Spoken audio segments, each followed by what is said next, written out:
Bank Indonesia baru saja menurunkan suku bunga acuan disusul LPS yang memangkas suku bunga pencapitan. Era suku bunga rendah ini tentu membawa harapan baru bagi dunia usaha, termasuk industri multifinance. Lantas sejauh mana dampaknya ke kredit kendaraan yang sempat tertahan ketika bunga tinggi? Dan untuk membahas lebih lanjut, kami segera terhubung secara virtual dengan Ketua Umum APPI, Pak Suwandi Wiratno. Selamat siang, Pak Suwandi. Selamat siang Mas Agung. Sehat Pak Suwandi, ketemu lagi walaupun kembali secara virtual. Pak Suwandi, langsung aja nih Pak Sehat-sehat Suwandi. Mas Agung. Apa Eh, kabar juga? ya baik sekali Pak Suwandi di sini. Tapi kita mau coba langsung diskusi aja di segmen ini akan seberapa besar kira-kira penurunan suku bunga BI dan LPS ini bisa memberi angin segar begitu bagi industri multi finance. Kita bicara mengenai suku bunga turun tentu tidak serta-merta langsung dampak kepada pertumbuhan kredit otomotif ini sendiri. Mungkin yang perlu kita harus sikapi dan cermati adalah bagaimana daya beli ini juga bisa menjadi lebih bergairah dengan nantinya terjadinya suku bunga turun ini sendiri. Ya, seperti harapan Pak Menteri Keuangan sendiri, Pak Purbaya menyampaikan bahwa dengan banjirnya likuiditas harapannya adalah perbankan bisa menurunkan suku bunga, dan kita sudah melihat dari Bank Indonesia sendiri sudah menurunkan suku bunganya juga dengan suku bunga kredit yang mungkin nanti bisa juga dilakukan adjustment dengan terjadinya penurunan. Nah, penurunan suku bunga ini juga sebenarnya eh, bagaimana pengusaha nanti mengantisipasi dengan bisa mendapatkan satu insentif turunnya suku bunga ini, dia bisa produksi, dia bisa menjual barang-barangnya dan segalanya. Tapi untuk menjual tentu harus ada hal yang perlu dicermati juga, bahwa daya belinya seperti apa. Jangan sampai Mhm. nanti oversupply, demand-nya masih belum meningkat. Nah, Ah, cara peningkatan demand tentunya adalah dengan juga kita mendengar bahwa nanti pemerintah juga akan melonggarkan anggaran-anggaran belanjanya dan segalanya. Dengan anggaran belanja mungkin nanti akan banyak proyek, terus nanti akan ada employment opportunity. Nah, ini yang akan menjadi satu ekosistem yang dimana yang kita harapkan daya beli terjadi peningkatan sehingga orang masuk ke dalam pasar dan melakukan pembelian, atau misalnya mengganti kendaraan-kendaraannya misalnya untuk membeli kendaraan yang baru. Kalau khususnya di perusahaan pembiayaan adalah kredit otomotif yang lebih besar portofolio. Demikian Mas Agung. oke, tetapi ini tidak serta-merta langsung kemudian angin segarnya dirasakan oleh industri multi finance begitu ya. Ada tahap-tahapannya terlebih dulu, ada prosesnya yang tampaknya tadi cukup panjang dan kompleks untuk akhirnya sampai hembusannya itu dirasakan di sektor multi finance begitu. Tetapi kan ini sudah terbaca angin segarnya begitu ya. Industri multi finance kira-kira akan ikut juga menurunkan bunga kreditnya ditekan juga atau seperti apa? Melihat banyaknya Begini, Mas stimulus dari Agung, jadi kalau pemerintah. kita bicara apakah kita akan melakukan adjustment suku bunga, kita perlu juga memahami bahwa untuk debitur-debitur yang sudah berjalan dengan perusahaan pembiayaan, pada dasarnya kita tidak akan melakukan adjustment penurunan terhadap suku bunga ini sendiri.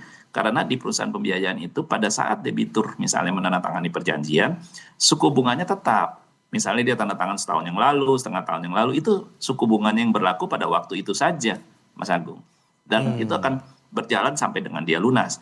Kita akan memberikan suku bunga yang lebih rendah kalau kita dapat pinjaman memang diturunkan juga. Kita akan bisa memberikan pinjaman yang lebih rendah nantinya kalau kita untuk debitur yang nantinya akan tanda tangan perjanjian yang baru, dia akan menikmati dengan suku bunga yang lebih rendah, misalnya dari kalau dia ngambil setengah tahun yang lalu atau satu tahun yang lalu. Tapi tetap Hmm. kita harus melihat bahwa apakah memang akan ada adjustment suku bunga yang kita dapatkan dari kredit perbankan itu sendiri gitu. Demikian Mas Agung. Oke, adjustment baru akan dilakukan untuk debitur-debitur baru begitu ya. Tapi kalau yang sudah lama udah tekan kontrak duluan ya udah dengan yang lama begitu ya. Nah, iya, betul, betul. Oke, kita coba bahas satu persatu ya. Dari mungkin kredit kendaraan terlebih dulu nih, Mas Wandi. Sebelumnya gimana tren kredit kendaraan bermotor, baik roda 2 maupun roda 4? Apakah sempat tertahan di era bunga tinggi atau sebetulnya untuk yang sektor ini cukup baik-baik aja?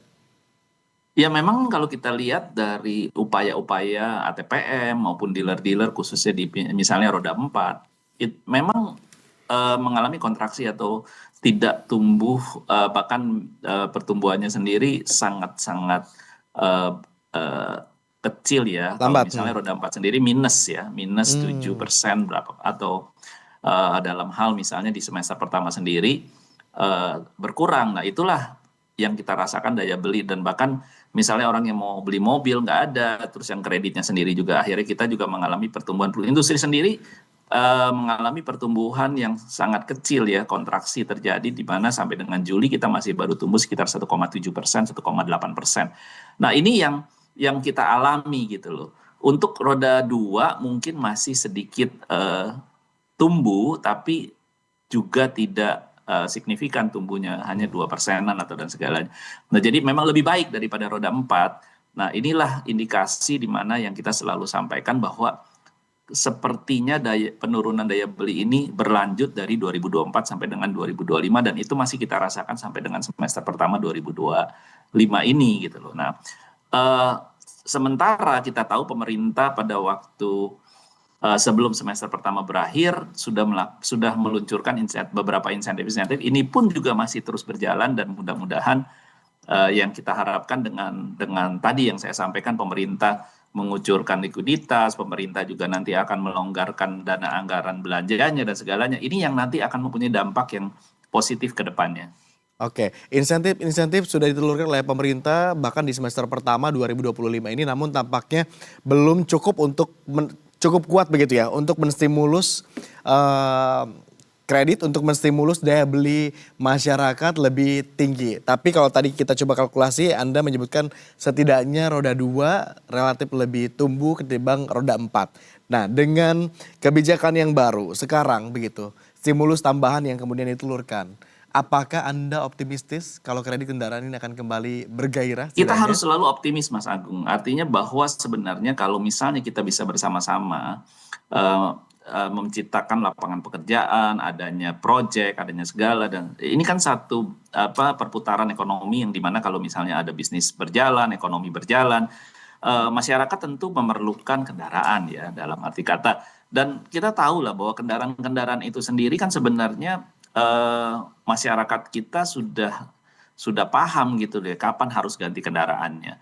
Rata-rata misalnya kalau kita bicara roda 4 biasanya mempunyai pola misalnya setiap antara 4 sampai dengan 5 tahun mereka mengganti kendaraan. Karena rata-rata kalau kita beli kendaraan baru, biasanya untuk masyarakat yang biasanya punya pola selalu lebih baik memakai kendaraan baru, 4-5 tahun dia akan mengganti kendaraannya dengan menjual kendaraan yang lama, atau sudah lunas kreditnya dia jual, dia jadikan uang muka, dia beli kendaraan baru. Karena dengan kendaraan baru itu biasanya mendapatkan satu insentif juga, yaitu misalnya garansi spare part selama 5 tahun dan lain-lainnya.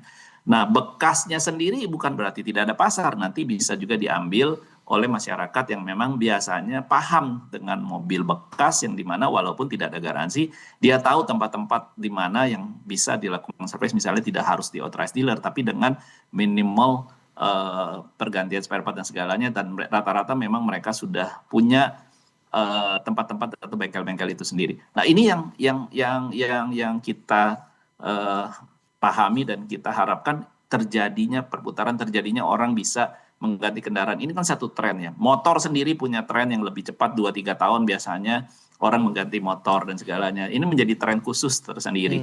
Nah itu yang terjadi. Nah sementara kita pertumbuhannya mengalami pertumbuhan yang sangat rendah di tahun 2025 semester pertama ini, upaya-upaya dari pelaku usaha adalah bagaimana kita tetap bisa tumbuh di tengah-tengah orang tidak membeli kendaraan, tidak ada yang mengajukan kredit. Kita berusaha dan berupaya untuk menawarkan kepada debitur-debitur kita yang ada yang sudah lunas, mau nggak nih, jangan diambil jaminannya atau BPKB-nya dan segalanya, kita kasih pinjaman modal kerja.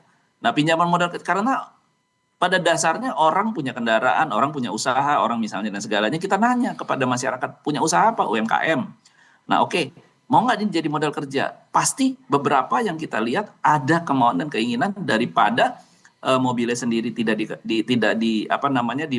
dibuat jadi produktif, BPKB-nya sendiri dijaminkan, dia dapat satu modal untuk dia berusaha. Nah ini yang kita jalankan. Maka oleh sebab itu industri kami masih tetap mengalami pertumbuhan. Oke, dan inilah yang tampaknya dari banyak faktor tadi yang membuat kita tetap optimis begitu ya. Tidak tidak mungkin pertumbuhannya melambat di satu sektor, di sektor yang lain kita selalu punya celah. Ada juga cara-cara tertentu yang tadi seperti dijabarkan oleh Pak Suwandi begitu ya untuk tetap merangsang atau menstimulus pertumbuhan itu. Tapi dari hitungan industri, Harus selalu optimis, Mas Agung. oke, tapi kalau dari hitungan industri nih Pak Suwandi, berapa persen kira-kira potensi kenaikan pembiayaan kendaraan baru setelah penurunan bunga ini? Mungkin adakah gitu gambarannya kira-kira berapa? Mengingat penjualan mobil ini kan masih lesu beberapa waktu terakhir. Ada beberapa event-event besar seperti mungkin event mobil kemarin kendaraan. Tampaknya penjualannya belum kembali mengentaskan all time high-nya gitu. Setuju sekali. Jadi kalau kita bicara Gaikindo Show kemarin yang di bulan Juli dan terus diikuti dengan Gaikindo Show di beberapa daerah dan segalanya, apa yang Sekarang ada IMOS ya dirasakan yang lagi oleh berlangsung juga. betul. Nah, sekarang motor ya. Nah, intinya bahwa yang dirasakan oleh pelaku usaha misalnya penjual kendaraan atau showroom dealer maupun ATPM, yang dirasakan adalah kemarin penjualannya banyak, unitnya banyak, tapi unit-unit kecil yang diambil. Nah, inilah yang masyarakat juga berhitung gitu ya. Daripada dia ngambil unit-unit kendaraan yang lebih mahal, nanti cicilannya tinggi, tapi terus kemampuan bayarnya berkurang. Karena saat-saat ini juga perlu diketahui bahwa perusahaan pembiayaan juga kan dari sisi asas prudensial kehati-hatiannya pun juga sudah tinggi ya. Artinya bahwa kita bisa ngecek ke SLIK atau SLIK pola pembayaran kepada debitur tersebut. Nah, debitur juga pun sekarang sudah pintar dan sudah sangat hati-hati kalau dia mau ngambil pinjaman atau kredit, kalau nanti kreditnya nggak bisa dibayar, dia kena slik, dia bahkan bisa mempunyai potensi multiple efeknya, tidak bisa dapat kredit yang lain-lain yang dia butuhkan ke depannya. Nah, jadi eh, kedua belah pihak, baik dari masyarakat pasti akan lebih hati-hati kalau untuk kredit ke depannya, baik dari pelaku usaha pun juga hati-hati. Nah, kembali lagi adalah bagaimana kita bisa membuat pertumbuhan ekonomi kita tumbuh. Nah, sektor-sektor real ini yang sedang didorong oleh pemerintah agar terjadinya transaksi penjualan dan segalanya. Buat kami transaksi penjualan itu masuk ke dalam sektor pembiayaan. Demikian, Mas Agung. Oke. Setelah kendaraan kita mungkin juga akan lihat bagaimana bunga rendah ini berdampak pada segmen lain, misal consumer finance, kemudian juga kredit produktif dan lain sebagainya. Tapi kita akan diskusikan ini usai jeda, Pak Suwandi. Tetap bersama kami, pemirsa, kami kembali sesaat lagi di Investor Market Today.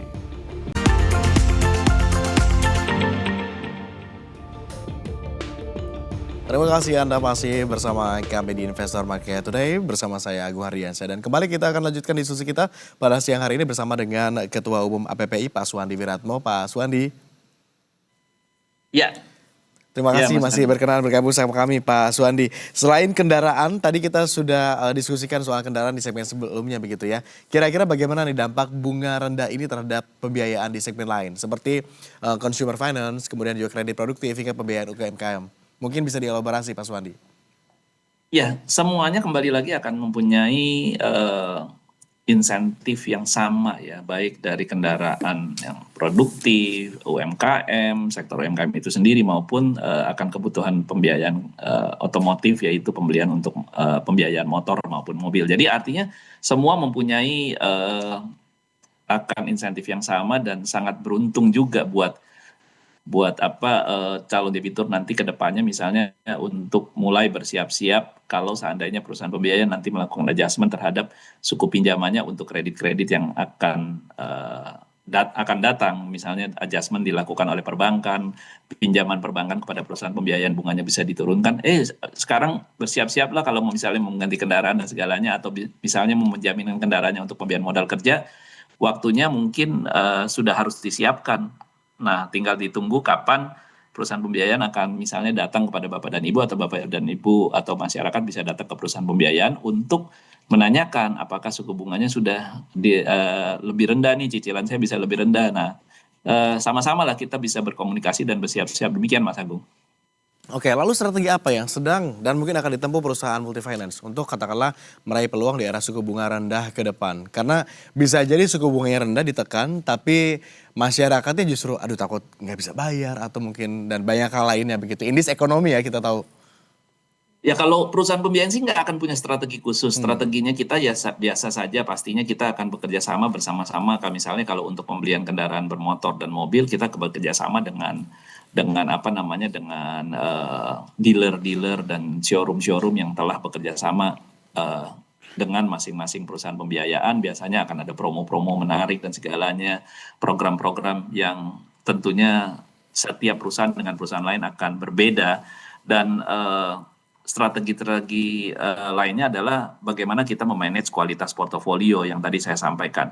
Jadi kita akan sama-sama bersama-sama dengan teman-teman di perusahaan dengan perusahaan pembiayaan maupun dengan masyarakat bahwa mengatakan ini kita harus melakukan langkah edukatif. Ayo, ini kayaknya cocok nih kalau misalnya Anda beli kendaraannya seperti ini, cicilannya cukup dan segalanya supaya tidak terjadi kredit bermasalah ke depannya. Nah, ini satu hal yang memang harus kita jalankan bersama. Bahkan OJK juga terus mendorong program literasi dan edukasi.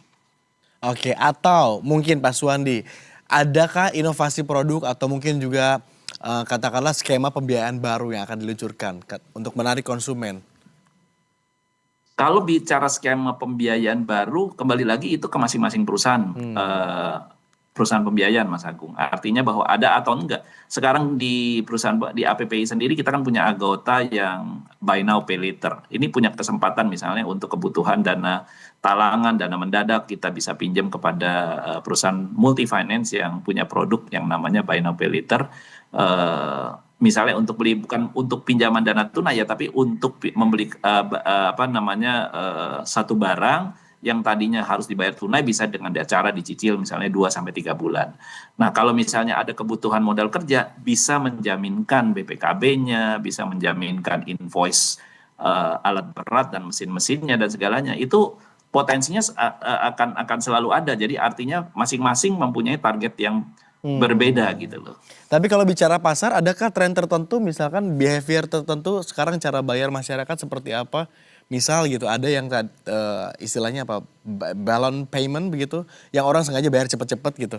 Gak apa-apa bayar penalti dikit, yang penting kalau lunas gitu. Mas Agung, jadi kalau bicara mengenai pola cara pembayarannya misalnya, pembayarannya dengan angsuran yang lebih kecil nanti ke belakang lebih besar, atau dengan balloon payment yang tadi disampaikan oleh Mas Agung, atau mau bayar dulu lebih besar nanti lebih kecil.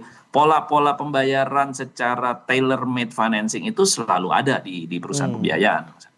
Kalau trennya sekarang ada nggak atau semuanya sama rata aja sebenarnya?